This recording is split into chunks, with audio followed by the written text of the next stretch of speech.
안녕하세요. 웨슬리안 타임즈가 주최하는 제36회 입법위의 특집 토론회 2부를 시작하겠습니다. 저는 하나교회를 담임하고 있고요. 바른감리교회 협의회라고 하는 단체의 총무를 담당하고 있습니다. 정영구 목사입니다. 우리 1부를 끝냈지만 2부에 그래도 우리 패널들 자기 소개를 잠깐 하는 시간을 갖겠습니다. 네, 저는 경계연의 안산 동지방회 감리사 박도기 목사입니다. 안녕하십니까. 저는 서울 남현의 영등포 지방 도림교회를 섬기고 있는 장진원 목사입니다. 안녕하십니까. 저는 기독교 대한감리의 부평 동지방 북안교회를 섬기고 있는 유재성 장로입니다. 네, 반갑습니다. 저는 중부연의 김포지방의 생명나무 교회에서 목회하고 있는 이현 목사입니다. 반갑습니다. 네, 이제부터 본격적인 토론을 시작하겠습니다. 우리 첫 번째 토론회 한 것처럼 지금 소개한 순서대로 그렇게 서로 의견을 먼저 내주시고요. 그리고 그 의견에 대해서 서로 또 반박하든지 찬성하는 것에 대한 입장들을 서로 이야기를 해주시면 좋겠습니다. 그리고 뭐 의견들 보충 의견이나 이런 것들을 좀 자유롭게 같이 토론하는 그런 시간을 갖는 걸로 하겠습니다.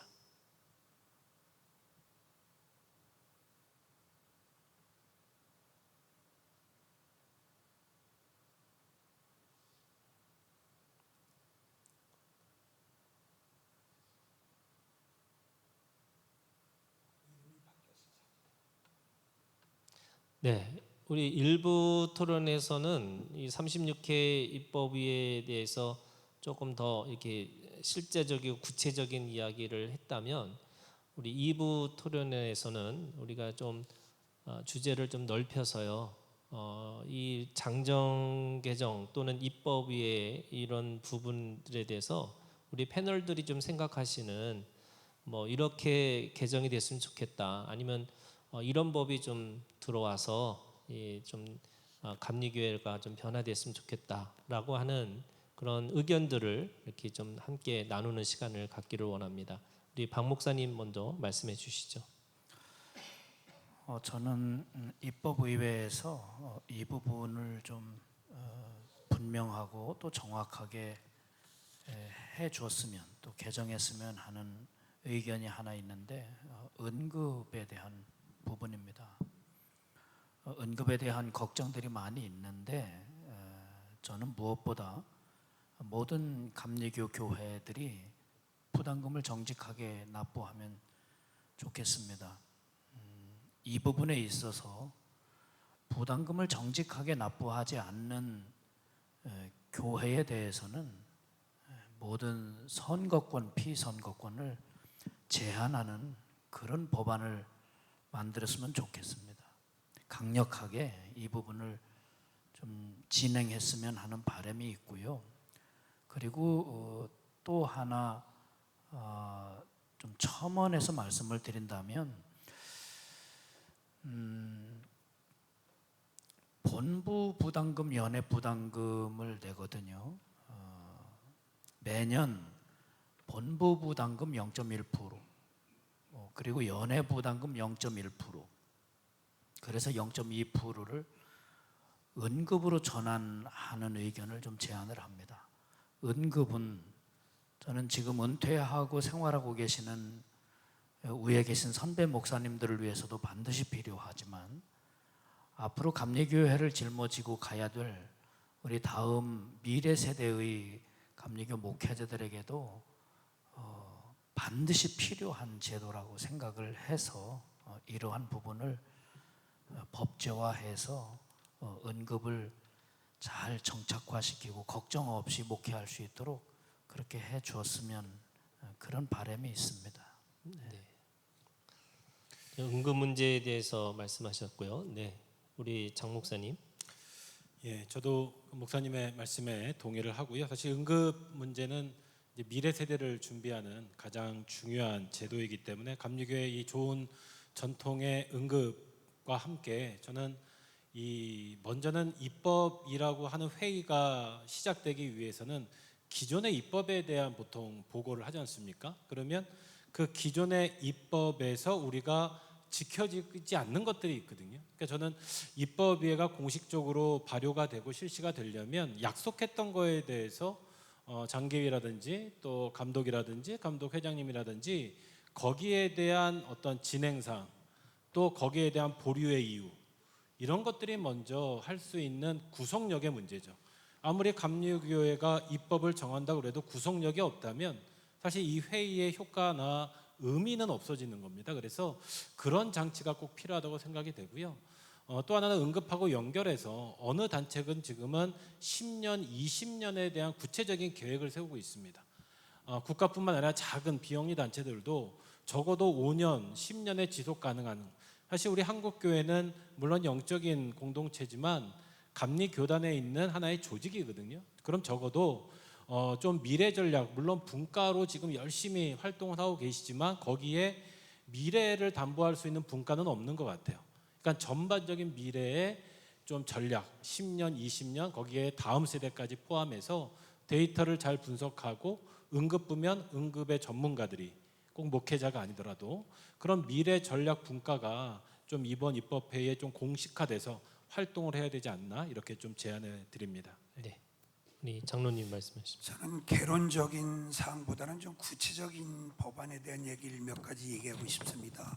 제가 장정 개정위원을 2차례 하고 또 입법회에 참석하면서 장정에 나타난 내용 중에 왜 이런 내용이 여기에 있지 하는 부분들이 있었기 때문에 구체적인 조항을 제가 제시하면서 몇 가지 좀 얘기하면서 입법 장정 개정위원들이 좀 참고해 줬으면 좋겠습니다. 제1편 역사와 교리에 보게 되면 39단 제23조 북미 합중국 통치자라는 타이틀의 교리가 있습니다. 대통령과 국회와 각 주 주립의회와 각 주 지사와 내각은 국민의 대표로 연방 헌법과 각 주 헌법에 의하여 북미 합중국의 통치자들이다. 이 합중국은 주권적 독립국으로 어떤 외국 치리하에 붙지 아니할 것이다. 제가 아무리 읽어봐도 그 영문 해석을 아마 UMC에서 해석한 것 같은데 우리나라하고도 맞지도 않고 우리 감리교 KMC하고도 전혀 관련이 없는 내용이 계속 수년 동안 이 역사와 교리 편에 실려 있어요. 이거 삭제했으면 좋겠어요. 이거는 우리가 미국도 아니고 왜 미 합중국에 대한 얘기를 여기다 이렇게 표시했는지 잘 모르겠어요. 두 번째, 3편 조직 행정법에 되면 아까도 우리 목사님이 일부에서도 잠깐 말씀이 언급되긴 하셨습니다만은 211단 제11조 교인의 의무 5항에 보게 되면 교회의 의무금을 11조와 헌금으로 납부해야 된다 이렇게 명시되어 있습니다. 교인은 앞에 장정을 보게 되면 원입인 세례 아동 세례인 이교인으로 규정되어 있어 11조 헌금을 교회의 의무금으로 얘기한다면 이거 11조 안 낸 사람은 정기 당회 때 마음대로 제적해도 되고 물론 비선거권에 대한 제적을 의미하지만 모르는 분들은 얼마든지 제명 처리할 수 있다는 근거가 될 수가 있어요. 그래서 이 부분은 좀 분별해서 6항에 보게 되면 교회 평신도 임원들에 대한 상황이 나와요. 거기에 임원의 부담금으로 납부해야 된다 이런 정도로 바꿔줘야 될 것으로 저는 생각이 돼요. 왜냐하면 평신도 임원이라면 장로, 권사, 집사이기 때문에 여분들에게는 그래도 11조로 해야 된다는 부분이 이렇게 가능하겠지만 새로 등록한 분한테 11조 안 냈다고 그래가지고 당회 때 그 이후로 의무금을 안 했으니 교인의 의무를 안 했으니 제명한다면 어떻게 있을 수 있겠습니까? 물론 헌법에 종교의 자유로 그렇게 하는 건 잘못된 것이겠지만 목회자들이 잘못 판단하면 이런 오판할 수 있다 근거가 되기 때문에 이거는 고쳐야 될 것이라 생각이 들고요. 세 번째 3편 조직법 행정법에 되면 이건 목사님들에 관련된 사항이에요. 283단 83조에 보면 연회 협동회원의 자격에 대해서 나와요. 이건 협동 목사가 안수받는 조건이 30명의 입교인과 교회 재산을 유죄 편입하는 조건이었어요. 근데 지난번 35제 입법회의 때 이것이 재단의 재산을 편입하는 게 불가할 경우는 전세 계약서를 제출하면 된다. 맞죠? 이게 법이에요, 제가. 그러면 앞에 재산을 다 등록한 사람들과 저기 전세금을 계약서를 제출만 하면 되는데 어느 교육자가 다 전세금 납부하고 다 팔든지 바꾸든지 해서 하지. 이건 법의 형평성, 보편성을 위반하는 법이 고쳐져야 돼요. 아니면 정확한 어떤 보완이 필요한 법이에요. 이건 뭐 평신도로서 제가 장정을 여러 번 읽으면서 본 모순점을 지금 얘기하고 있어요. 네 번째, 제4편 의회법 2절 구역인사위원회라는 게 있는데, 이거 537단 제37쪽 구역인사위원회 구성해요. 여기에 대해서는 뭐 당의 지방회원들이 당연히 구역인사위원으로 되게 돼 있고, 그분들이 구성한 데 때문에 전년도 지방대표, 지방에 등록한 사람들이 구역인사위원이 돼요. 근데 거기 조건이 뭐가 있느냐면, 소속된 그 이제 소속 목사와 수련 목회자는 제외되게 돼 있고, 요게 중요해요.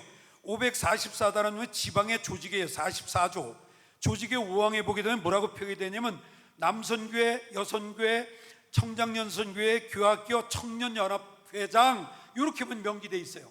이분은 구역인사위원회에 빠지게 돼 있어요. 물론 저는 이 내용을 알아요. 구역회 때 그분들이 지방대표로 뽑히지 않은 분이 회장이면서 자동 당연직 지방회원인 경우에 이 경우가 해당이 되는 것이에요. 그러니까 장로면서 그 본교회 장로는 당연직 지방회원이고 등록만 했으면 당연히 구역인사위원회에 들어가야 돼요. 이런 질문이 지금 경기연에 어느 모교회 재판에서도 장정유권에 나와가지고 저한테 이 문제를 해석해달라고 한 얘기가 있고, 이거 해석을 잘 못해요.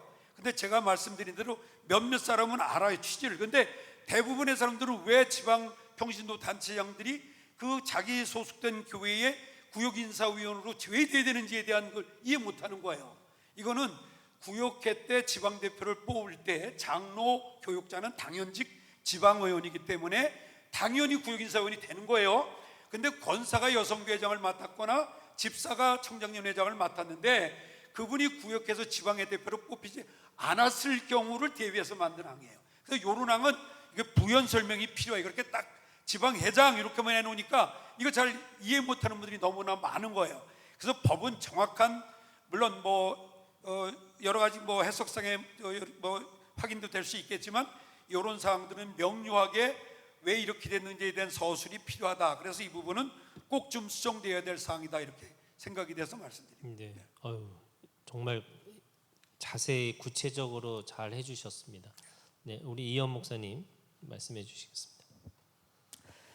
제가 그 일부에서도 제가 담임 목사 이외에 하는 좀 몸담은 조직에 대해서 말씀을 드렸는데, 감리교 목회자 모임 새물결 제가 정책위원장을 맡으면서 지난번에 우리가 이 입법 총회를 좀 준비하면서 회원들을 대상으로 해서 서베이를 좀 했습니다. 그래서 가장 농촌에 있는 사람이든지 도시에 있는 소규모 목회자든지 규모가 있는 목사님이든지 저희가 이제 문항을 만들어서 쭉 이제 서베이를 한 결과가 뭐냐면, 이제 문항이 이런 게 있습니다. 현재 감리교회, 우리 감리교회에서 가장 현장 로컬 목회를 하면서 심각하게 여겨지는 문제가 뭐냐라고 하니까 1위가 뭐냐면은 세대 이탈이에요. 우리 아까 이제 일부에서도 나왔듯이 뭐 3040만이 아니라 교회 웬만한 교회에서는 20대 청년들 찾아보기 어렵습니다. 그래서 이게 이제 현장 목사들이 느끼는 가장 큰 문제예요. 이제 교회가 점점 그 원로화되고 노인화되고, 이제 뭐 저희 김포에 가장 가까운 얘가 이제 강화 지방 같은 경우인데, 강화 지방에서 우리 목사님들, 선배 목사님들, 후배 동료 목사님들 얘기할 때 보면 70대가 가장 어려요. 그러면 한 10년 뒤면은 이제 그 교회가 과연 입교인으로 존재할 수 있느냐? 그러니까 이게 굉장히 큰 문제였고요. 두 번째가 뭐냐면, 감리교에서 가장 심각하게 여기는 문제가 아까 우리 정 목사님이 좀 간단히 말씀하신 것 같은데, 미래 전략이 부재하다는 거예요. 그러니까 너무 단기적인 것만 보고 미래 전략이 부재하고, 그다음에 약자와 소수자 배려가 없다. 그다음에 네 번째가 비도덕성입니다. 이게 우리 스스로가 우리를 고발하는 거예요. 아까 우리 일부에서도 지난번 우리 일부에서도 어떤 목회자들의 도덕성들에 대해서 얘기를 나눴는데, 그 제가 이번 입법 총회 때 꼭 개정됐으면 하는 이런 질문 틀거리 안에서 좀 말씀을 드리면은, 저는 우리 감독회장님을 비롯해서 지도력이 주적할 문제가 두 가지로 좀 말씀을 드리면은, 목회자들 우리 생계 문제, 그러니까 이제 이거를 예전에는 생활비 보장 제도 같은 거, 물론 응급도 굉장히 중요하지만은 더 중요한 거는 저는 지금 현재 감리교 목사로 있으면서 어떤 공적 영역에 있어서의 지원이 없다는 게 저는 큰 문제라고 생각이 들어요. 그래서 그런데 그 다음에 이 부분은 김정석 감독회장 선거 공약집에 나와 있습니다. 제가 이제 그때 나왔던 4명의 후보의 공약을 제가 다 보았는데 김정석 후보 당시의 후보가 뭐가 있냐면은 목회자 생활 안전망 형성이라고 하는 공약을 냈어요. 저는 이게 생활비 보장과도 좀 맥이 다 있다라고 생각을 하고 또 왜 세대가 왜 이탈하는가? 왜 저희가 이제 저희 교회도 뭐 자립은 하는 교회인데 하여튼 전도를 열심히 하고 있습니다. 학교하고 담벼락을 교회가 같이 공유하고 있어서 앞으로 지나가는 아이들이 많아서 그래서 이제 전도를 어린이 전도를 열심히 하면은 가끔 이제 뭐 전도지를 주거나 뭐 아이들 간식을 주면은 엄마가 이거 받지 말래요. 그래서 왜 받지 말라 그러니? 그 지금 이렇게 제가 이제 이거는 조금 언어의 문제가 있기 때문에 좀 순화해서 말씀을 드리면 지금 TV에 나오는 이런 교회의 모습이 있기 때문에 엄마가 교회를 가지 말란다는 거예요. 젊은 세대는 그러한 문제로 이 교회를 아주 등한시하고 경히 여깁니다. 그런 문제인데 근데 이게 김정석 감독회장 후보 시절에 공약에 있어요. 뭐가 있냐면은 이미지 메이킹을 통한 대사회적 영향력 확대라고 그렇게 되어 있습니다. 그래서 저는 이번 입법 총회 때 이 2가지 문제, 목회자 생활비 문제와 우리 감리교회가 원래 우리 출발이 그랬잖아요. 우리가 학교를 짓고 병원을 짓고 하면서 이 사회에 여러 가지 기반에 대한 아주 뿌리의 역할들을 하면서 감리교회가 이렇게 커 왔는데 그러한 것들이 부족한 이제 제가 아까 말씀 조금 전에도 우리 정 목사님 말씀드렸듯이 미래적 어떤 계획을 세울 수 있는 조직이 없으니까 그래서 저는 이 생계 문제 같은 경우는 즉 생활비 보장 제도 같은 경우는 이건 단번에 만들 수는 없을 것 같아요. 그런데 어떤 감독회장도 그러면 우리가 어떻게 목회자 생활비를 보장하는 거 그게 작게는 뭐 30만 원이면 30만 원, 20만 원이면 20만 원 여러 가지 그동안 많이 논의된 안들이 있는데 이러한 장단기 생활 보장 뭐 연구위원회 같은 경우를 좀 설치하자. 그래서 좀 꼭 김정석 감독 회장 때만이 아니라 다음에 누가 지도력이 된다면 적어도 10년이 지나면 적어도 이렇게 준비를 해서 목회자 생활 보장 제도 같은 경우를 좀 준비하는 그런 감리교회가 있다라고 하면 저는 지금 우리 젊은 30대 목회자들, 40대 목회자들이 가지고 있는 박탈감은 사실 장계위에 들어가 있는 분들 잘 모를 거예요. 장로님들도 잘 모르세요. 제가 우리 김포지방의 교회가 60개입니다. 한 지방에. 제가 오늘 시간이 되면은 우리 지방의 상황도 좀 제가 대표적으로 저희가 60개 교회에서요 3,031개가 미자립입니다. 2천만 원 미만 교회가 23교회예요. 근데 교회 예산이 1년 예산이 2천만 원이 안 되는 교회가 어떻게 정상적으로 이거는 목사들의 자기 살과 뼈를 깎지 않으면 교회는 운영될 수 없는 거예요. 엄청난 지금 우리가 현장 속에서 어려움들과 문제들 이만큼 가지고 있는데 우리가 일부에서도 토론을 했듯이 선거하러 다닐 때 젊은 목회자들이 좀 뭐 뻣뻣하게 해서 유장로님이 그때 말씀드렸듯이 그런 문제를 가지고 영급을 정 13급으로 난 이런 탁상 행정을 가지고 있으면서 어떻게 다음에 감리교회를 위해서 자기의 살과 자기의 피를 흘릴 이런 목회자들이 어떻게 나오겠냐 말이에요. 저는 교인들도 문제지만 앞으로 우리 미래의 감리교회는 지금 30대 목회자들이 짊어지고 나가야 돼요. 40대 목회자들이 살아나야 되지 않습니까? 여기 있는 목사님, 장로님도 젊으셨을 때 얼마나 교회를 향해서 뼈를 가르셨어요. 근데 지금 안 그래요. 그렇게 할 사람이 평신도들이 준비되지 않는단 말이에요. 저는 이러한 미래 전략이 부재한 거에 대해서 이 감리교회 지도력이 정말 통감을 해야 된다라고 생각을 합니다.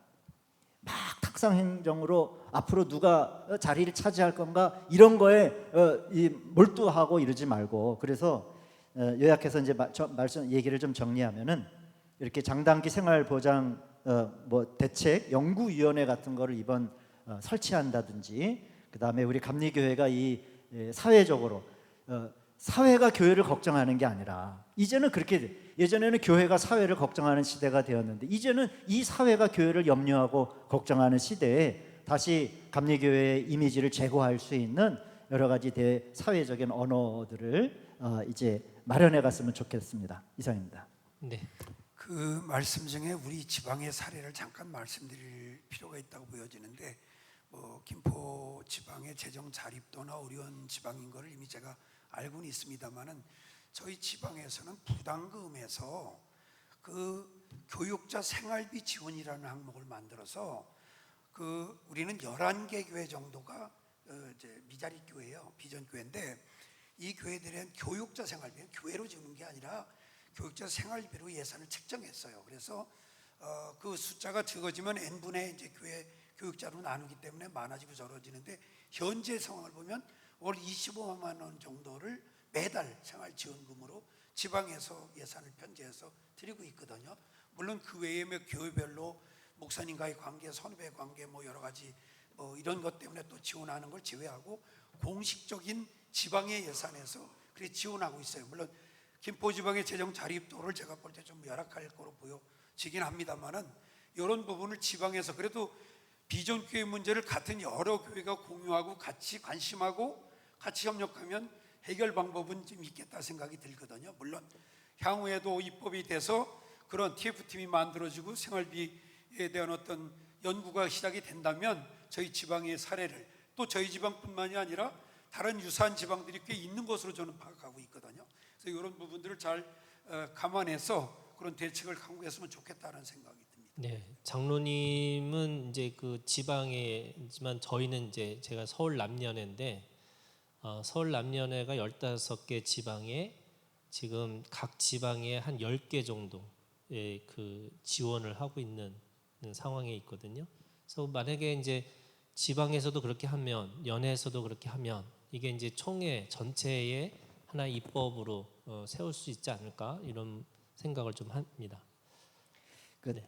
짧게만 좀 하나 네. 말씀드리려면은 이런 거죠. 지금 우리 감리교 우리 현장에 있는 우리 젊은 목사님들은 사실 내가 감리교 목사라고 하는 거예요. 목사라고 하는 정체성은 있는데 감리교라고 하는 정체성은 사실 점점 옅어져 가요. 그러니까 감리교에서 뭐 선거를 하든 뭐 입법을 뭘 하든 아무 관심이 없어요. 그러니까 이게 뭐냐면은 이 감리교가 감독제도 아래 의회 제도 아래 이렇게 그런 정치 구조를 가지고 있는데 이 공교회성이 허물어져 가고 굉장히 빠른 속도로 허물어져 가고 있는 이 각자 도생이거든요. 내가 살아남는 거지 감리교회가 살아남는 거 관심이 없단 말이에요. 거기에는 일조하는 게 그겁니다. 말하자면은 뭐 부담금을 내는 거, 그러니까 의무 부음을 통해서 공교회성을 지금 억지로 좀 묶어두고 있는 거거든요. 그러니까 이제 불만이 생기는 거예요.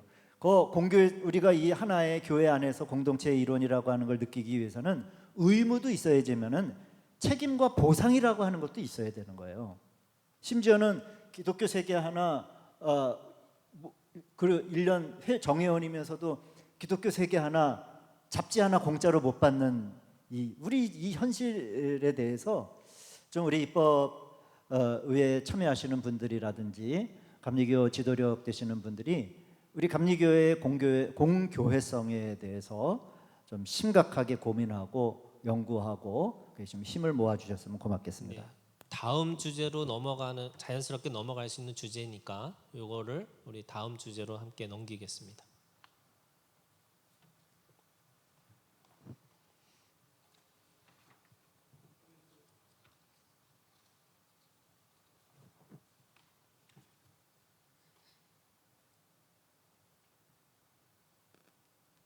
네, 저희가 이제 내부적인 얘기를 좀 했는데 이거를 조금 외부적인 상황, 예를 들면 이제 인구 절벽의 시대, 뭐 인구 소멸의 시대가 올 거다 이렇게 얘기를 하고요, 초고령 시대라고 얘기하고요, 또 AI의 시대라고 얘기하고요, 또 사람들은 영적이기는 하지만 교회를 떠나는 것이 일반화돼서 이제는 가난한 성도라는 말보다는 아예 그냥 안 나가 성도가 더 많은 그런 이미지가 더 큰 거고요.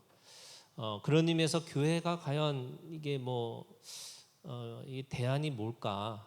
교회가 과연 어떻게 하면은 이런 시대 속에서 생존의 문제까지 이게 생존할 수 있을까라고 하는 많은 사람들의 의문도 있고, 또 그런 의미에서 특별히 우리 감리교 또 교회가 어떤 방법을 또는 어떤 우리가 원칙들을 또는 우리가 가지고 있는 이런 이 기본이 뭔가가 살아 있어야 되지 않을까라는 거로 우리가 생각해 볼 수 있는데, 그런 문제에 대해서 그냥 어떻게 타개할 수 있는 방법이 어떤 것이 있을까라고 하는 거를 저 한마디씩 이렇게 말씀해 주셨으면 좋겠습니다. 네, 우리 장 목사님부터 얘기하시죠. 예, 일단 교단이라고 하는 것, 또 우리가 속해 있는 어떤 총회라고 하는 조직의 그 역할과 기능을 이 현장하고 연결시키는 관점이 되게 중요할 것 같습니다. 그러니까 사실 지금의 문제는 총체적 문제잖아요. 누구나 다 이해하고 누구나 다 어느 분야에서나 지금 말하고 있는 총체적 위기를 해결하는 방법에 의해서는 굉장히 중요한 전략, 그 다음에 거기에 필요한 지원이 필요한데, 저는 먼저는 이 교단과 관련해서는 좀 우리 입법총회에 앞서서는 이 거대 담론적인 역할이 필요하다고 생각해요. 그러니까 우리 감리교단이 뭐냐? 감리교단이 사회적으로, 또 감독 리더들이 사회적으로 표현하는 언어, 또 성명, 이런 아까 말한 이미지 메이킹이 그런 거거든요. 근데 지금 거대 담론을 논의하고 있나? 감리교회 정체성에서 나오겠죠. 진짜 우리 감리교회가 이런 사회적 선교, 하나님 나라의 그런 개념들, 거기에 지금 방향을 제시하고 있냐? 이따가 혹시 나올 재판법만 보더라도 아주 근시안적인 거에 모든 에너지를 쏟고 있는, 교단의 모든 에너지들이 언론이나 이런 것들이 어떠한 성향이나 이런 거에 모든 법정을 집중하는 이 거대 담론을, 우리가 그런 것들을 논의하는 장은 아니라고 생각해요. 교단은 교단의 정체성, 그리고 헌법은 우리는 성경이라고 하는 하나님의 율법, 하나님의 사람에 대한 개념을, 본질을 변하지 않는 본질을 갖고 있는 교단이 그거 갖고 다른 행동을 교단이 한다는 거에 대해서 이 굉장히 지금 교단 지도자들이 회개해야 될 것이에요. 왜냐하면 이게 이 교회에 들어오는 세대하고 연결이 되어 있다고 저는 생각해요. 사회가 어떻게 변하냐, 그게 다 옳은 건 아닙니다. 하지만 교회도 사회 조직의 하나입니다. 성도의 의견, 성도들의 이미 또 그런 믿음이 없이는 이 교단이 존재할수록, 그러다 보니까 젊은 교육자들은 어떤 이념적이나 어떤 성향적인 싸움으로 모든 에너지를 다 뺏기는 거예요. 그러니까 그러면서 이런 지도자들이 갖고 있는 구분점, 또 입법회의 그 현장에서 일어나는 이런 현상들이 세상에서 볼 때는 너무나 미숙하거든요. 그러니까 이 감정 싸움이지 누구를 위하는 게 없는 거예요. 네 편 내 편을 다루는 게 어디다 입법회의가 될 수 있나? 그런 의미에서 저는 이 거대 담론에 대해서 끊임없이 우리 감리교단에서 오늘 이런 자리가 같이 논의가 돼야 될 것 같고요. 두 번째로는 좀 아까 좀 바른 의견이기도 한데, 교육자 생계 문제에 대해서는 저는 개인적으로는 또 반대는 아니지만 필요하지만, 사실 지금까지 수많은 예산을 들였습니다.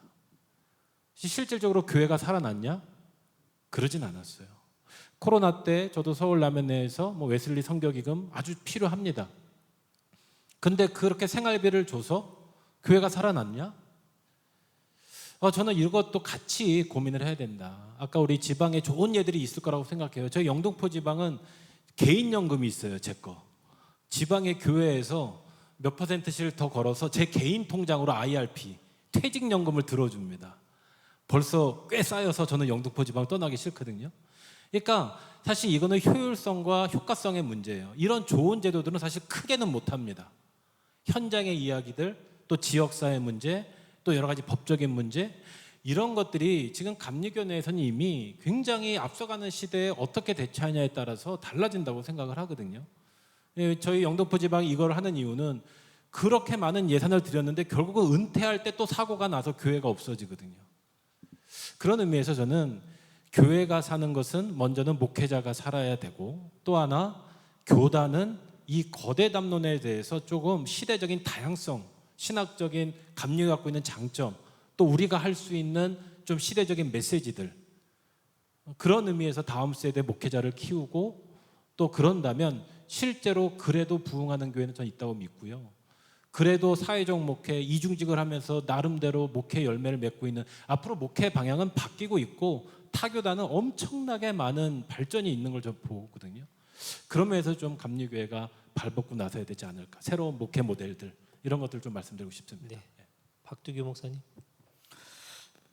교회 성장이라면 저는 좀 건강성에 대한 얘기를 좀 해보고 싶어요.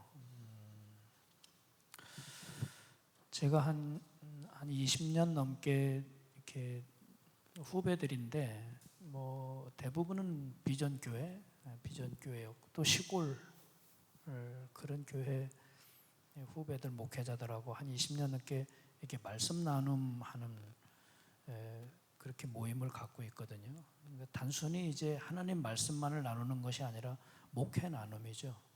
상생해야 된다고 할까요? 서로가 지체가 돼서 이끌어주고 힘이 돼주는 그런 모임을 하고 있는데 건강하게 교회를 세워가기 위한 고민, 어떤 교회와 교회가 서로 지체의식을 갖고 이제는 상생하는 그런 방안들, 그런 것들을 좀 구체화해 나가면 좋을 것 같고, 감리교가 살아나야 되고 또 소망을 가져야 되잖아요. 저는 지금 활발하게 논의되고 있고 빨리 정착시켜야 되는 문제 중에 하나가 통합신학대학원 문제라고 보거든요. 통합신학대학원을 통해서 정말 최고의 감리교 목회자들을 양성하고 교단에서 책임지고 장학금을 주고 그들을 아주 좋은 감리교 목회자들로 양성해서 그렇게 미래를 대비해 나가는 방안도 저는 좋을 것 같고요. 또 이런 경우도 있었어요. 제가 전에 감리사를 할 때 아주 농촌교회 이렇게 구역회를 하러 갔는데 교인이 한 3명, 4명, 5명 이런 교회들이 좀 있었어요. 근데 제가 거기서 받은 감동이 이 교회가 이 주님의 교회가 이 동네를 비추는 빛이구나라는 생각을 드는데 저는 굉장히 좀 남다른 감동이 왔어요. 교회는 그리고 우리 감리교 목회자는 이미 주님의 빛을 비추는 그런 빛으로 또 등대로 이 사회 속에 있다. 그래서 교회가 지금 성장하고 있나? 점점 쇠퇴해가는 건 아닌가? 이런 생각보다는 교회와 또 우리 감리교 목회자들이 빛의 사명을 잘 감당하고 있다는 그런 소명을 좀 가지면 좋을 것 같고 그런 것을 격려하고 또 세워가기 위한 그런 상생의 마음, 지체의식의 마음을 우리 감리교도 전체가 가져서 물론 양적 성장은 어려운 시대라고 할지 모르겠지만 건강한 성장은 이룰 수 있지 않겠나 그런 얘기를 하고 싶습니다. 네, 감사합니다. 네, 장로님. 네, 코로나 이후에 여러 가지 교회 신뢰가 사회적으로부터 여러 가지 비호감을 갖는 그런 교회로 전락이 됐고 또 여러 가지 사회적인 문제들로 인해서 교회 생활이 대부분 또 중지된 것도 있고 또 목사님들 신방하는 것도 어렵고 여러 가지 그 목회할 기본적인 모든 사항들을 중단 또는 축소돼서 또 할 수 없어서 교인들 스스로 신앙과 삶을 영위하는 그런 여러 가지 목회상에도 어려운 그런 상황에 접해 있는 현실을 바라보면 안타깝기도 하고 암담하기도 합니다. 그런데 평신도로서 제가 또 말할 수 있다면 이게 교회라고 하는 것이 사람이 운영하는 기업이나 그런 경영을 필요로 하는 것이 아니라 하나님의 영이 역사하고 하나님이 일하셔가는 그런 교회라고 하는 걸 우리가 좀 정확히 파악하면 내 생각, 내 수단, 내 방법, 내 계획대로가 아니라 이 기도와 말씀을 중심으로 해서 좀 더 영적으로 충만해져서 이런 교회를 감당하면 충분히 교회에 부응할 수 있다. 예수님 시대에 뭐 마이크가 있었겠어요? 뭐 말씀을 전하는데 제대로 전달이 됐겠어요? 그래도 놀라운 역사가 나타났고, 뭐 이미 목사님들 앞에서 문자 쓰는 게 아니라 베드로 같은 경우도 무식한 어부였지만 그가 예수님과 함께 있을 때도 벌벌 떨고 배반하고 예수님을 배반했던 제자지만 그가 성령을 받고 놀라운 전도자로 수천 명씩, 3천 명씩, 5천 명씩 회개하는 역사가 있었잖아요. 이거는 바로 하나님의 영이 충만하게 역사하게 되면 교회는 부흥한다, 난 이렇게 보는 사람이에요. 이게 뭐 옛날 얘기지 장로님 요즘도 일어납니까? 이렇게 얘기할 수 있어요. 전 제 아들의 목회자 얘기를 예화로 들을 수도 있어요. 우리 아들은 인천 서지방에서 큰 교회 앞에 있는 빌딩 7층에서 개척했어요.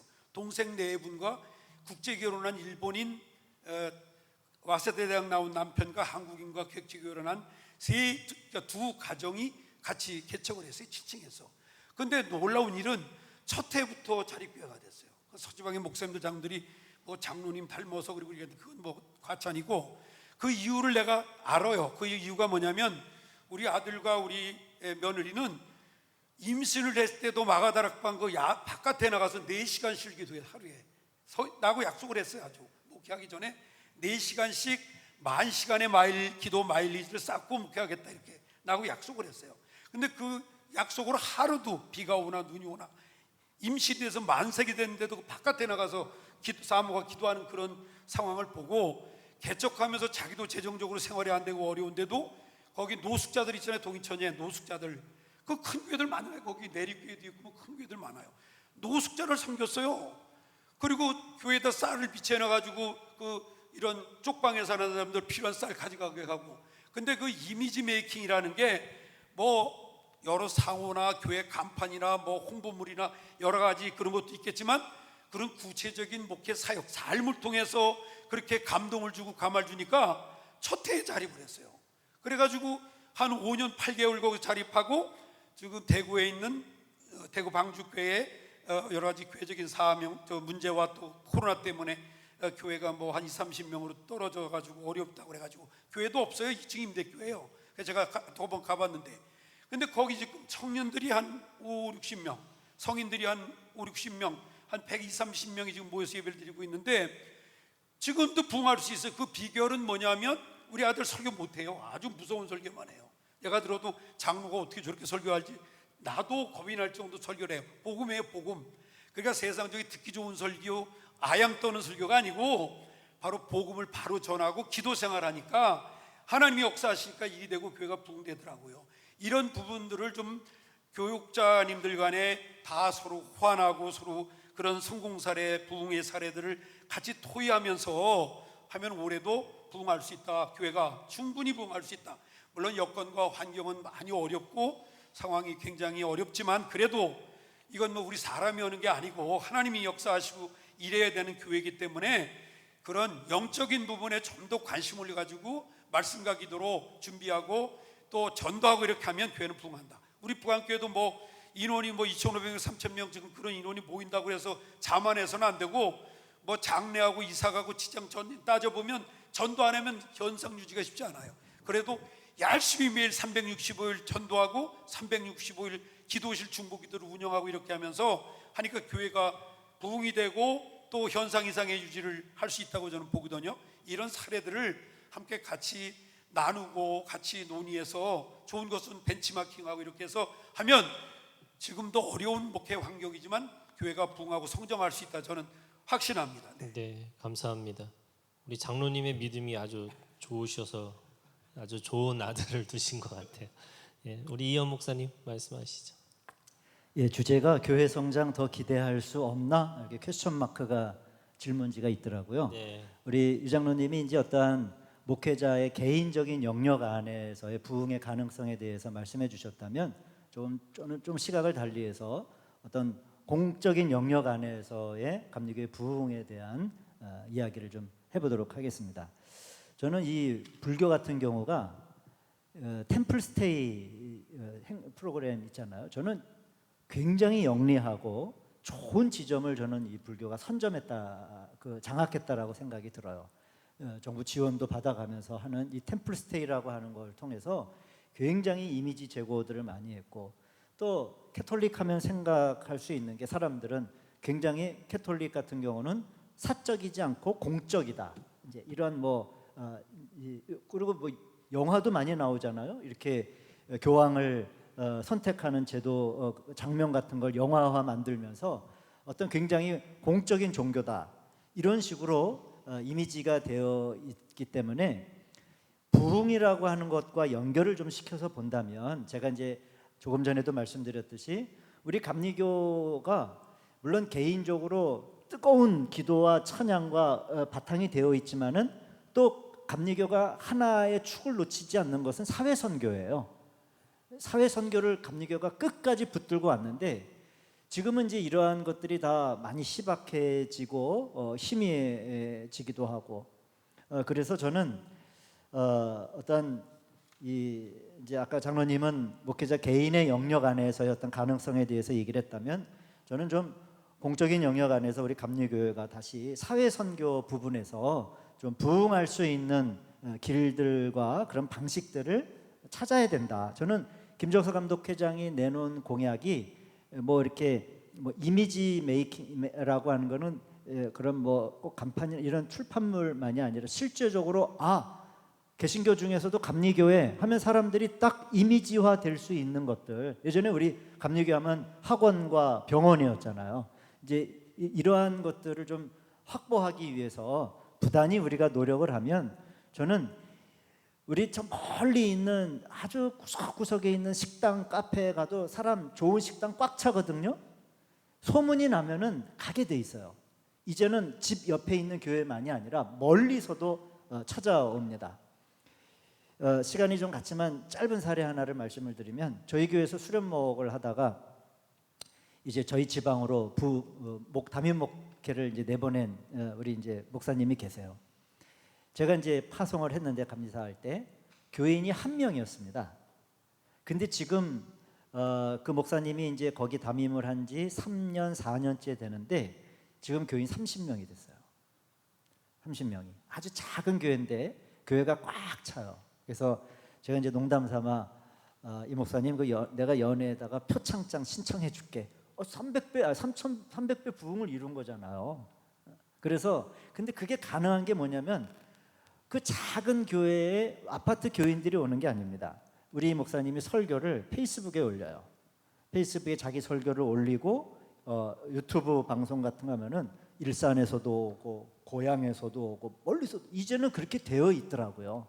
그래서 우리가 이제 장로님은 목회자의 개인의 영역에서의 능력의 여부나 그런 부분에 대해서 물론 반드시 그 부분은 필요합니다. 그러나 우리가 좀 더 확대된 관점으로 보자면은 우리 교단 안에서 지도력들이 이런 거 도와줘야 돼요. 해내야 됩니다. 밖으로 뉴스에 이 로컬에서는 한 사람 쭉 붙잡아다 놨는데 말이에요. 뉴스에 교회 재정 문제 생기거나 성 문제 생겨가지고 뉴스 한번 나면은 말짱 다 도루묵이에요. 여기서는 피눈물 나게 한 영혼을 붙들려고 애를 썼는데 엉뚱한 데서 뻥뻥 터지면은 대책이 없더라고요. 이런 부분에서 우리가 주의하고 그래서 저는 지난번 입법 총회 때 이게 부결이 됐습니다.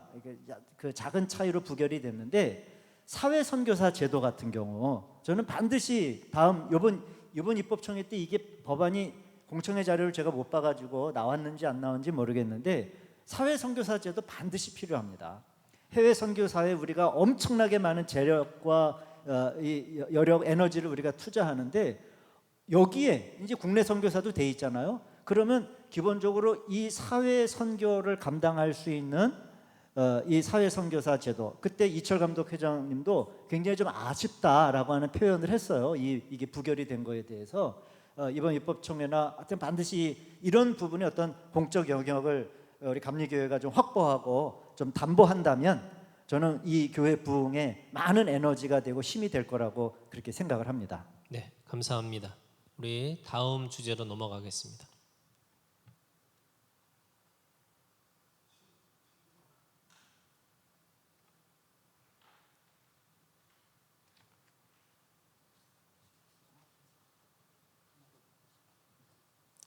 네, 감리교는 감독제와 의회제 이 두 가지 독특한 이 구조를 가지고 있어요. 그래서 의회제만 있는 게 아니고 감독제라고 하는 이 개인의 이 영성 또는 개인의 능력이 굉장히 중요한 그런 이 교단이 바로 감리교이죠.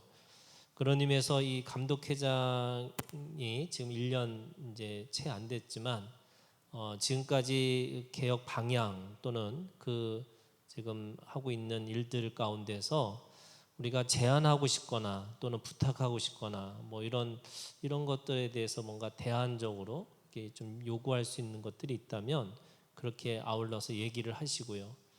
마지막으로는 이게 이제 감리교에게 우리가 정말 희망을 줘야 되는데 그 희망의 뭐 메시지 뭐 이런 것을 우리 함께 요 세 번째 네 번째 주제를 함께 이렇게 이렇게 종합해서 이렇게 얘기를 해주시면 좋겠습니다. 우리 장 목사님부터 먼저 하시죠. 지금 우리 감리교회 대표자로 계시는 우리 김정석 감독회장님, 저도 참 존경하고 또 많이 뵈면서 또 후배 목사로서 많은 도전도 받고 배움을 받고 있습니다. 하여튼 마무리까지 열심히 또 영적 지도자로서 저도 기도하고 또 우리 감리교인들은 아마 협력할 것입니다.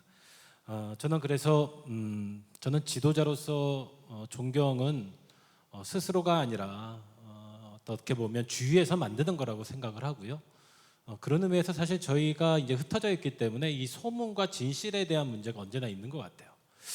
저도 감리교 목사로서 이렇게 들리는 뭐 소문들이나 이게 어떤 상황이지 이런 것들에 대한 좀 모호할 때는 현장 목사들은 참 그게 갑갑합니다. 좀 명쾌하게 얘기를 해주거나 뭐 어떤 해명을 하시거나 아니면 어떤 계획을 만들어 주시거나 이런 것들이 다른 언론 또 어떻게 보면 우리가 또 가짜 뉴스도 많잖아요. 이런 거에 대해서 저는 지도자들은 적어도 이게 영적인 영역에서 또 교단을 대표하시는 분이라면 우리가 듣는 소문들과 이런 것들에, 왜냐하면 우리 김정석 감독님 저는 가장 큰 장점과 감사는 추진력이라고 보거든요. 또 그런 힘이 있고 그런 것들을 잘 활용하시면서 마지막까지 그런 감리교회 좀 나름대로 역할을 해주실 수 있지 않을까라는 소망도 있고요. 하지만 이런 여러 가지 소문과 진실 사이에서 지도자로서 좀 정확하게 얘기를 해주신다면 우리 많은 감리교자들 뭐 논의를 하던 이해를 하던 그런 것들이 돼야 된다고 생각이 됩니다. 그래서 이 짧은 시간이지만 우리 감독회장님을 위해서 기도하는 우리 공동체가 또 그런 거에 대해서 함께 논의를 했으면 좋겠다 생각이 들고요.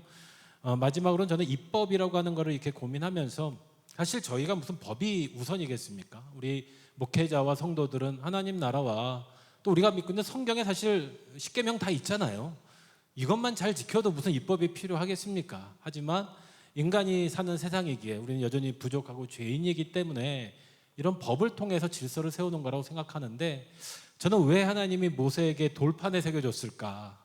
그냥 얘기해 줄 수도 있고 물론 뭐 간단하게, 근데 하나님의 말씀을 돌판에 새겨주신 이유는 변하지 않는 약속과 진리가 있다고 믿어요. 그건 시대가 변해도 시대가 변하지 않아도 우리가 뭐 교리와 장정보다 그 하나님의 법을 우선히 하면 웬만하면 법이 없는, 아주 법이 작아질 수 있는, 또 서로 협력해서 어려움도 함께 나갈 수 있는 공동체, 이게 감리가 갖고 있는 저는 자랑이고 연합성이고 또 하나의 교회 연합이고 에큐메니카라고 저는 생각합니다. 그게 옳고 그름의 용어가 아니잖아요. 그런 의미에서 이런 입법총회를 바라보면서 정말로 법은 문제를 해결하고 문제를 일으키는 게 아니라 최소화하고 또 서로 배려하고 미래를 지향적으로 한다면 이번 회장님과 또 장계위들 또 참여하는 모든 분들이 함께 도전의 시간, 기쁨의 잔치가 되기를 바라면서 말씀을 마치겠습니다. 네, 감사합니다. 우리 박두용 목사님. 네, 감독회장님 정말 열심히 하시는 것 같아요. 감사도 드리고 그 계획하고 있는 그런 개혁에 대한 내용들을 잘 이루어 가시기 위해서 좀 더 소통과 또 공감을 해주시면 좋을 것 같고 또 설득의 과정도 좀 필요할 것 같고요. 또 개혁의 속도도 좀 잘 조절하신다면 진정한 감리교회를 분명히 세워 가실 수 있을 거라고 생각을 합니다. 또 주변에서도 건강한 비판은 필요하지만 신뢰를 보내드려서 굳건히 감리교회를 진정한 감리교회로 잘 세워갈 수 있도록 그렇게 응원하고 지지하고 함께하면 좋겠습니다. 감리교회의 미래와 희망을 논하고 있는데요. 우리 감리교회의 영적 정체성을 세워가면 좋겠습니다. 진정한 감리교회, 진정한 기독교회를 세우기 위해서 정체성을 확립하고 또 복음 운동에 전념하고, 그런 의미에서 이번 입법총회를 통해서 우리 감리교회의 장점을 잘 세워가고 또 단점들을 보완한다면 우리 감리교회가 희망이 있지 않을까 그렇게 생각을 합니다. 네, 감사합니다. 유재성 장로님. 네, 김정석 감독님 감독회장 취임하시고 교회 여러 가지 난맥상 또 결단하기가 쉽지 않은 본부를 일형으로 이전하는 문제 등 큰 문제들을 결단하고 시행하신 것에 대해서 굉장히 그 결단에 감사드리고 또 앞으로의 새로운 개혁 방향에 대해서 함께 기도하도록 하겠습니다. 그런데 앞서서 목사님들 말씀하셨듯이 그 개혁 내용과 방향에 대한 부분들이 함께 나누고 있지 못한 것 같아요. 호환이 되지 않고 있어서 잘 알고 있지 못하는 문제들이 생겨서 이 문제에 대한 소통을 좀 해주시고 홍보도 좀 잘 해주셔서 감리교도 모두가 한마음 한 뜻으로 감독님이 세운 모든 개혁 방향과 그 목표를 향해서 나갈 수 있도록 그렇게 온 힘을 모았으면 좋겠다, 그런 생각이 듭니다. 그래서 감리교회가 사회에, 대사회에 공교의 거룩성을 회복하고 또 민족 복음화 세계 열방을 품고 나가는 감리교회로 새롭게 변화되고 탈바꿈되는 그런 좋은 기회가 됐으면 좋겠고, 이번 입법의회를 통해서 또 제도적인 개선과 법의 그런 개정을 통해서 이런 부분들을 잘 뒷받침할 수 있도록 장정개정위원들과 입법의회 의원들 모두가 합력해서 새로운 감리교회로 탈바꿈하는 일에 힘을 모으고 함께 기도했으면 좋겠다, 그렇게 말씀드리겠습니다. 네, 감사합니다. 마지막으로 우리 이현 목사님 말씀해 주시겠습니다. 우리 김정석 감독회장님 하여튼간 이제 교회, 우리 감리교회 리더십으로 세워졌는데, 제가 좀 부탁 말씀 한마디 좀 드리자면, 리더십은 실력으로 나오진 않습니다. 제가 지난번 일부에서도 얘기했듯이 이 문제는 사람이다라고 했는데, 교회는 사람 이외에 오래된 전통과 이 틀 안에서 나오는 힘이 있습니다. 우리 김정석 감독회장님이 앞으로 남은 임기 동안 여러 가지 개혁적이고 또 감리교회 발전을 위해서 우리 회장님이 가지고 있는 그런 능력과 이런 것들을 강하게 드라이브를 걸려면, 우리 아까 잠깐 우리 이제 다른 목사님이 거론하셨던 건데, 개인적인 그런 여러 가지 소문이나 이런 거에 대해서 깨끗하게 정리를 하셔야 됩니다. 제가 뭐 지금 오늘 당장 확인은 할 수는 없지만은 아직도 강림교회 홈페이지 보면 담임자가 이름이 써 있지 않습니다. 감독회장 이름이 개인 홈페이지에 이렇게 크게 딱 나와 있는데, 지도력은 그런 거를 잘 처리하면서부터 지도력이 나오는 거예요. 뭐 제가 뭐 이 방송을 보시는 모든 목사님, 장로님들 앞에서 또 할 말은 아니지만은, 우리 예수님께서 당신의 그 모든 하늘의 권리, 권위를 내려놓으셨기 때문에 우리 주님이시잖아요. 작게를 얘기하면 감리교회 영적 지도자로 서기 위해서는 이러한 작은 부분을 해결하지 않고 누가 그 말을 신뢰하겠어요. 제가 그래서 부탁을 드리는 거예요. 저는 김관동 회장님이 남은 임기 동안 정말 잘 하시기를 바랍니다.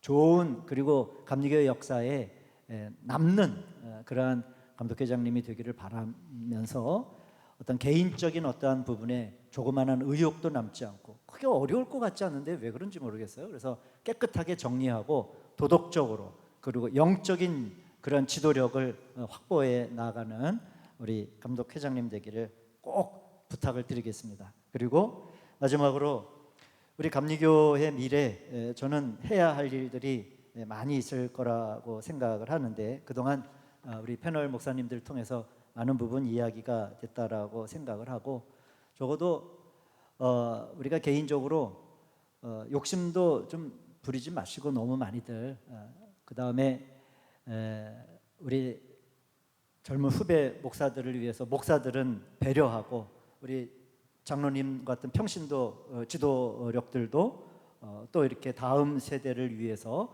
더 좋은 길이 무엇일까 자신의 기득권들을 조금씩 양보해 가면서 이렇게 하면 저는 우리 감리교회에 희망이 있다라고 봅니다. 포기할 수 없잖아요. 그래서 앞으로 좋은 우리 교단으로 또 잘 온전히 다시 회복되는 그러한 은혜와 은총을 하나님께 정말 간절히 기도하고 있습니다. 네, 이상입니다. 네, 감사합니다. 이것으로 웨슬리 타임즈가 마련한 영상 특집 제36회 총회 입법위의 토론의 모든 순서를 마치겠습니다. 지금까지 열띤 토론을 해주신 패널들 한 분 한 분께 감사를 드리고요. 지금이 감리교 또는 한국 교회의 골든 타임이라고 얘기하는 사람들이 많이 있습니다. 그리고 비난하거나 또 뭔가를 지적하거나 하는 것은 너무나 쉬운데 그거 안에서 세우고 만들어가는 것은 굉장히 힘든 일이라고 생각합니다. 포기하지 않고 또 서로가 비난하지 않고 함께 만들어가는 것을 이런 모임을 통해서 이렇게 함께 그런 것들을 우리가 생각했으면 좋겠고요. 우리 함께 지금 이게 시청하고 있는 우리 독자들 그리고 감리 교회 목회자들 또 장로님들 모두가 함께 기도하면서 토론하고 합의하고 그리고 법을 세워나가는 그 모든 과정들이 됐으면 이 모임이 하나의 어떤 계기가 됐으면 그런 기대를 하고 또 이렇게 모임을 시작했습니다. 함께 봐주시고 함께 시청해 주셔서 감사합니다. 네, 감사합니다.